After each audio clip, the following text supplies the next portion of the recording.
You can run a customer survey, get glowing answers back, and use them to make your business worse. It sounds impossible, but it happens all the time because the people who answer your survey are the people who stuck around, and the people who left, the ones who could actually tell you what is broken, are not in the room. This is survivorship bias, and it is one of the quietest ways a small business fools itself with its own data. Today I want to explain what it is, how it hides in the numbers you already collect, and why the customers who walked away often hold the answer. I run my own small businesses, and I have been fooled by this more than once. I have looked at a wall of happy testimonials and concluded the product was fine, while a steady stream of people quietly tried it and left without a word. I am not a statistician. I am someone who counts his own numbers and has learned the hard way to ask who is missing from the picture before I trust what the picture shows. So this is the plain version with small business examples and an honest look at what you can and cannot do about it. The planes that came back. There is a famous story from the Second World War that makes this click. Analysts studied the planes returning from missions to decide where to add armor, and the bullet holes clustered on the wings and the tail, so the obvious answer was to reinforce those spots. One man pointed out the mistake. They were only looking at the planes that came back. The planes hit in the engine or the cockpit were not in the sample because they never returned at all. The armor belonged exactly where there were no holes. The data they had was shaped by who survived, and it pointed the wrong way. What survivorship bias actually is. Survivorship bias is what happens when you draw conclusions from the things that made it through, while the things that did not quietly vanish from your data. You study the winners because they are the ones still standing, still visible, still willing to talk, but the losers carry just as much information, often more, and their absence bends your conclusion without you noticing. The sample you are looking at was filtered by survival before it ever reached you, and a filtered sample answers a different question than the one you think you are asking. The customer survey trap. The cleanest small business version is the customer survey. You email your active customers, ask how you are doing, and the answers come back warm. So you conclude the product is on the right track. But think about who you just asked. Everyone on that list already decided to stay. The customers who found the product confusing, or too expensive, or missing the one thing they needed, already left, and they are not on the list anymore. You surveyed the survivors and heard survivor opinions, and you learned almost nothing about why anyone leaves. Studying only successful competitors. The same trap catches you when you study competitors. You look at the businesses in your space that made it, read their founder interviews, and try to copy what they did. Maybe they all raised prices, or niched down, or posted every single day. The problem is, you are only seeing the survivors. For every visible success that did those things, there may be a pile of businesses that did the exact same things and failed, and they are gone, so you never see them. The strategy did not guarantee the outcome. You are just looking at the ones it happened to work for. The graveyard you cannot see. Failed businesses do not write blog posts. They do not give interviews about the clever tactic that sank them. They simply close, and the internet forgets them. So the advice you can find is written almost entirely by survivors, describing the path that survivors took. That does not make the advice worthless, but it makes it dangerously incomplete, because you are reading a map drawn only by people who reached the destination, with no marks for all the roads that led off a cliff. The graveyard holds half the lesson, and you cannot walk through it. Selection bias, the wider family. Survivorship bias is one member of a bigger family called selection bias, which is any time the way your sample got chosen quietly distorts the answer. Survival is one way a sample gets filtered, but there are others. If you only hear from customers who feel strongly enough to email you, your inbox tilts toward the furious and the delighted, and the quiet middle never shows up. Whenever your data selected itself, rather than being drawn fairly, you have to ask what that selection left out before you trust what it seems to be telling you. Your data collects itself unevenly. Here is the uncomfortable part. Almost none of the data a small business collects arrives fairly. Reviews come from the people motivated to review. Support tickets come from the people willing to complain. Survey responses come from the people who open your emails which are already your more engaged customers. Every one of these is a survivor pool of some kind, shaped by who bothered to show up. It does not mean the data is useless. It means you should read it as a slice, not the whole, and always ask who never made it into the slice at all. A close cousin worth naming is cherry picking, and this one is often self-inflicted. Cherry picking is choosing the slice of data that flatters the story you already want to tell. You run the numbers for the good month and skip the bad one. You quote the one channel that worked and stay quiet about the 4 that did not. Sometimes it is deliberate, but more often it is honest self-deception, the mind reaching for the encouraging number.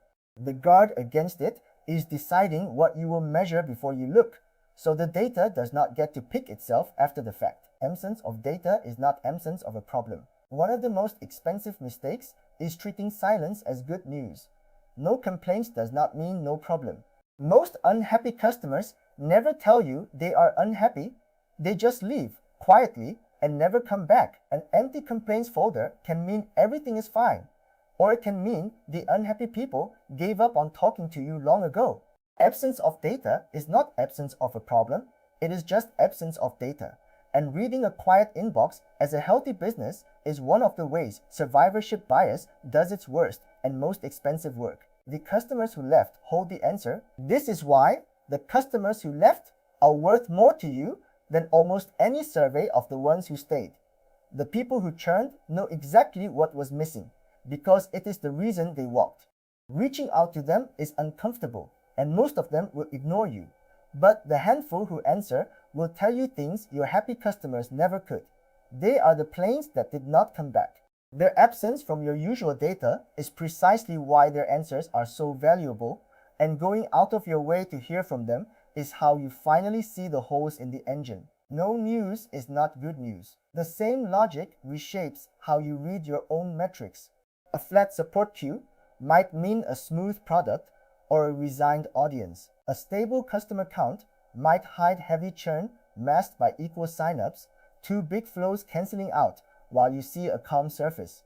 The number that looks reassuring on the dashboard is often the one hiding the most, because it only shows the net of what survived. Whenever a metric looks quietly fine, it is worth asking what it would look like if something were quietly wrong, and whether you would even be able to tell the difference. How to notice what is missing. So how do you actually catch this in your own numbers? The habit is a single question you ask of every chart and every conclusion. Who or what is not in this data? Before you act on a survey, ask who did not answer. Before you copy a strategy, ask who tried it and failed. Before you trust a quiet metric, ask whether the unhappy cases would even show up here. It is not a formula, it is a reflex. And once you build it, you start seeing the missing pieces everywhere, which is exactly the point.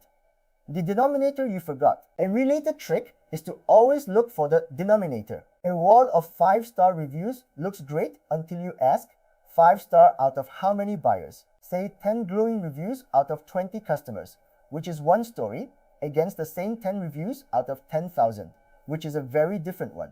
The reviews are the survivors, the ones motivated to post, and the full customer count is the population they came from. The moment you put the flattering number over the honest total, a lot of survivor stories shrink back down to their real size, where it bites a small business. In practice, this shows up in ordinary places. Testimonials on your own site, gathered from the customers who loved you, telling you your messaging is perfect. A case study built from your 3 best clients, hiding the ones who never got results. A founder you admire swearing by a tactic that also quietly buried plenty of people you never heard about. None of these sources is lying exactly. They are just survivor stories, and the danger is not that they are false, it is that they are partial, and partial in a direction that always looks more encouraging than reality. The fix is seeking the failures. The practical fix is to deliberately go looking for what did not survive. Talk to the customers who canceled, not just the ones who renewed. Study the businesses that closed, not just the ones on magazine covers. When you run a test, write down the results that did not work so your memory does not quietly keep only the wins. It feels unnatural because survival is what is visible and failure hides. But training yourself to hunt for the missing half is the single most useful habit I know for reading data honestly, and it costs you nothing but a little discomfort. It is not about paranoia. I want to be honest about the limit here because you can take this too far. You will never collect a perfect, unbiased sample as a solo operator, and freezing every decision until you do is its own kind of failure. The goal is not paranoia. It is a habit of discounting survivor data a little, seeking out a few of the missing voices when the stakes are high, and staying humble about what your numbers can and cannot see. Survivorship bias is not a problem you solve once. It is a tilt you learn to correct for quietly every time you read your own data. Every one of these explainers lives in writing at Data Research Analysis Collection. Come, the whole library in plain English, so you can read this one again slowly with your own numbers in front of you, or pick up the next idea when you are ready. No hype, no promises about your results, just the traps explained clearly so you can spot them in your own business and make your own call. So to recap, survivorship bias is what happens when you study only the things that made it through, while the failures quietly leave your data and bend your conclusion. It hides in customer surveys of the people who stayed, in advice written only by the businesses that survived, and in quiet metrics that read as good news. Its cousins, selection bias, and cherry picking all come down to the same question: who or what is missing from this picture?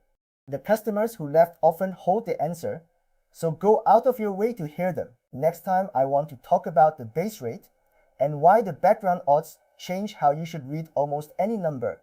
I will see you in the next one.